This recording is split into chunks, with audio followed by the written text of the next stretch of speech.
Hello everyone. If you're watching this, hopefully that means somebody shared it with you that's in District 32 in Utah from the Republican Party. If not, well, welcome anyway. My name is Warren Benson, and the reason I am making this video is to explain how the convention system works for the Republican Party. Essentially, if you're from District 32, you voted for me to be your state delegate.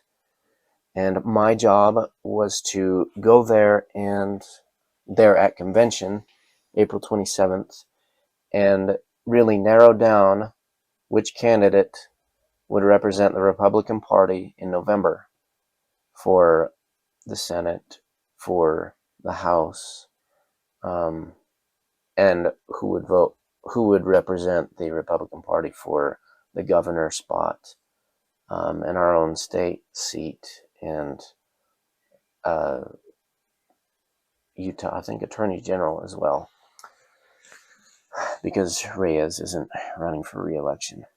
So I'm just going to dive right in. That's what we do as delegates. We go, we listen, we talk to candidates. I personally went to several meet and greets. I went around the booths at convention. I did vote,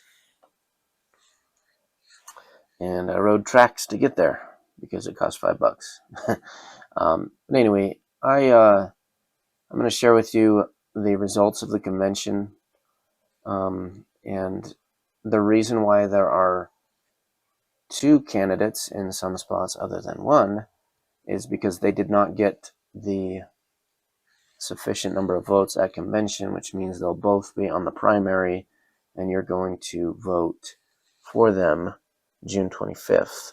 Now, the reason I'm putting the effort of putting out a video is because I do know that there have been members of other parties who suddenly switched parties, which enables them to vote in the primary. So if you want someone who will represent our values, who will represent the Republican Party, then you really need to turn out for the primary election. You can vote by mail. You can get a ballot. My ballots came today. It's June 5th. So, and you can go down to the county clerk and get that, I think. If not, they can give you information for how to make that work. I read the after action report on Deseret News, and I'll include that link in the video if you want to read it. It was pretty insightful, and the comments were also pretty insightful. If you're unfamiliar with the process, I would read that article and read other articles too about the caucus system. Basically, it is an issue to have, I'm going to call them extremists that show up at convention, because they can show up in their districts, adamantly insist that they be elected to be a delegate, and then they get sent to convention, and that is who makes up the vote in convention. So if you trust that the districts across the state were able to resist such insistence, and perhaps people being hired to go and sway this election, or people from other parties doing that, if you feel like that didn't happen, then feel free to vote for the people who did win the convention vote. Now, myself, I do, after all the experiences I had, and it was a long day. I was there before 7 o'clock, and I didn't leave until 10:30, and that was because I had to catch the train back. But other people were there until past midnight, which is unfortunate for me, and unfortunate for all of us. This hasn't, I've done convention. This is the third one, and I think it was over at 4 both times previous to this. So this is unprecedented. But we did have a lot of elections to go through. So, who would I vote for if I were you? Vote your conscience. If you know those candidates, then then share it with people.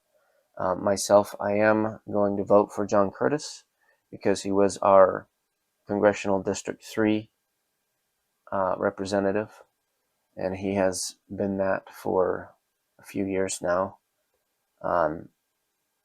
He does get things done. He does get good things done. I favor John Curtis because I feel like having someone with experience in Washington for us right now is a good thing. Trent Staggs did win the nomination at convention, but I went into convention knowing knowing and being told not to vote for Trent Staggs. You ask around, ask people who live in Riverton what they think of Trent Staggs, and your answers may surprise you. Christine Watkins was the first vote that I had, and that's our state house. Christine Watkins and Tom Hansen. I voted for Christine because that reflects my district's wishes, or my precinct's wishes, excuse me. That she hasn't done anything to merit being fired, really. Tom Hansen's a good guy. I'm sure he'll do great. You decide what you want. Tom Hansen was very adamant, and he is working very hard to campaign. So you decide. Ask the hard questions.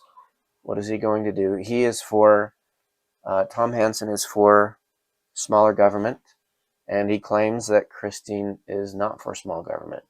And the same could be said in reverse, except Tom is untried and he's a teacher, and he claims to be retiring. We'll see if that's a reality if he gets elected.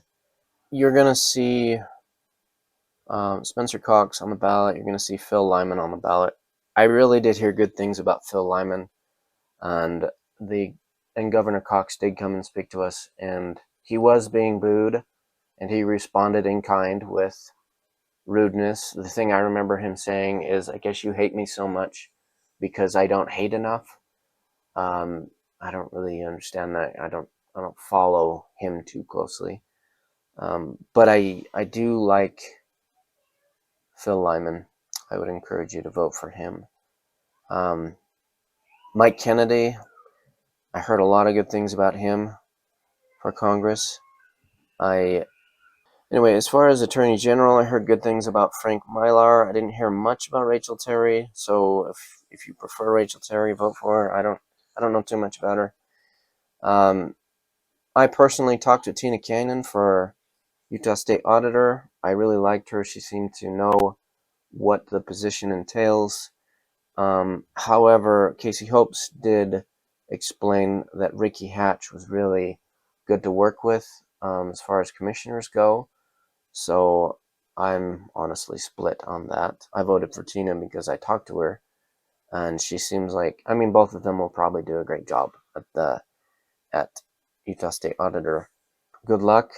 Please vote on June 25th, and then please vote in November. Thank you.